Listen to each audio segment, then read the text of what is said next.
Hi dear students, next நாம என்ன பார்க்க போகிறோம் அப்படின்னு பார்த்தீங்கன்னாக்கா fifth question. What do you mean by leakage current and a diode? பாருங்கள், what you mean by leakage current and diode அப்படிங்கிறத பார்க்க போகிறோம்.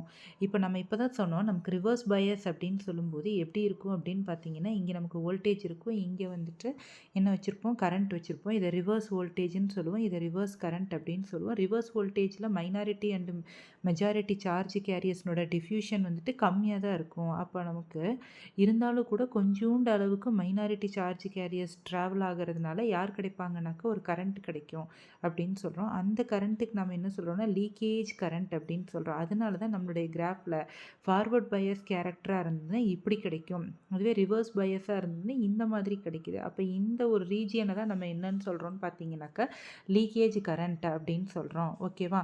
அப்போ பாருங்கள்,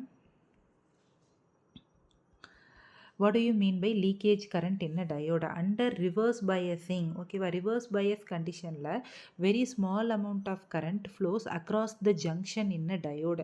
நமக்கு தெரியும் பிஎன் ஜங்ஷன் டயோடு அப்படின்னா ரெண்டு இருக்கும். ஒன்றில் வந்துட்டு பி டைப் இருக்கும், இன்னொன்றில் யார் இருப்பாங்கன்னு பார்த்தீங்கன்னாக்கா என் டைப் இருப்பாங்க. இப்போ இவங்க ரெண்டு பற்றி க்ளோஸாக வைக்கும்போது என்ன நடக்குது அப்படின்னாக்கா டிஃப்யூஷன் ப்ராசஸ் நடக்குது. அங்கே கிடைக்கிற கரண்ட்டு டிஃப்யூஷன் கரண்ட் அப்படின்னு சொல்லுவோம். அடுத்தது உள்ள மைனாரிட்டி சார்ஜ் கேரியர்ஸ்னால பொட்டன்ஷியல் கிரியேட் ஆகுது. அதை நம்ம வந்துட்டு ட்ரிஃப்ட் வெலாசிட்டி அப்படின்னு சொல்லுவோம். அல்லது அந்த எலக்ட்ரான்ஸ் வந்து நகர்றத ட்ரிஃப்ட் வெலாசிட்டின்னு சொல்லுவோம். அங்கே கிரியேட் ஆகிற பொட்டன்ஷியல் டிஃபரன்ஸை என்னன்னு சொல்கிறோம் அப்படின்னாக்கா potential difference created across the junction அப்படின்னு சொல்லியிருந்திருப்போம். ஓகேவா? அப்போது இங்கே அதைத்தான் சொல்கிறாங்க லீக்கேஜ் கரண்ட் அப்படிங்கும்போது reverse Paes condition. Forward Paes அப்படின்னா பி டைப்பை வந்துட்டு பாசிட்டிவ் கூடயும் என் டைப்பை நெகட்டிவ் கூடயும் கனெக்ஷன் பண்ணியிருந்தால் அதுக்கு பேர் ஃபார்வர்ட் பயஸ்.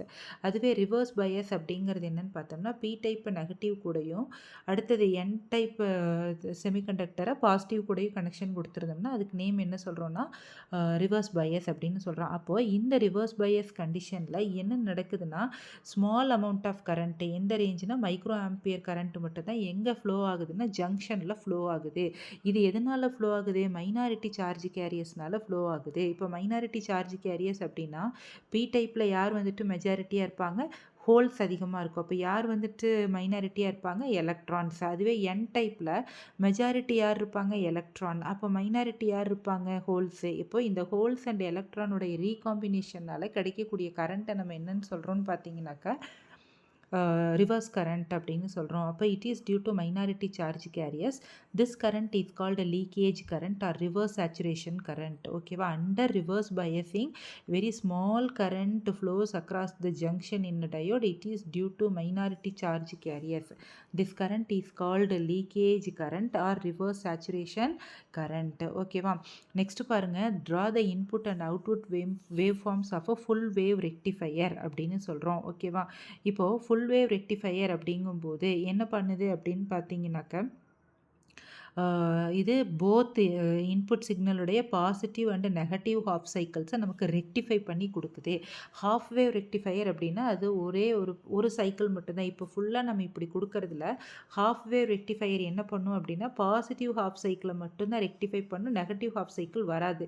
அப்புறம் திரும்ப அடுத்த பாசிட்டிவ் ஹாஃப் சைக்கிள்னால் இப்படி கிடைக்கும். இப்போ பல்சேட்டிங் வேவ் ஃபார்ம் கிடைக்குது அப்படின்னு சொல்லி பார்த்துருக்குறோம். அப்போ இதனுடைய எஃபிஷியன்சினா 40% அப்படின்னு சொல்கிறோம். அதுவே ஃபுல் வேவ் ரெக்டிஃபையர் அப்படிங்கும்போது நம்ம இன்புட் வேவ் ஃபார்ம் இப்படி கொடுக்கும்போது என்ன நடக்குதுன்னா அதில் 2 டயோடு இருக்கும். அப்போ 2 டயோடுமே ஒரு டயோட் ஃபார்வர்ட் பயஸில் ஆக்ட் ஆகும்போது ஒரு சைக்கிள் கிடைக்கும், அடுத்தது அனதர் டயோடு ஃபார்வர்ட் பயஸில் ஆக்ட் ஆகும்போது அடுத்த சைக்கிள், அப்படி மாறி மாறி கிடச்சிக்கிட்டே இருக்கும். அதனால் நமக்கு பல்சேட்டிங் வேவ் ஃபார்மு ஃபுல்லாகவே கிடைக்குது. ஓகேவா? அப்போ இந்த வேவ் ஃபார்ம் டைக்ராம் மட்டும் போட்டால் போதும்.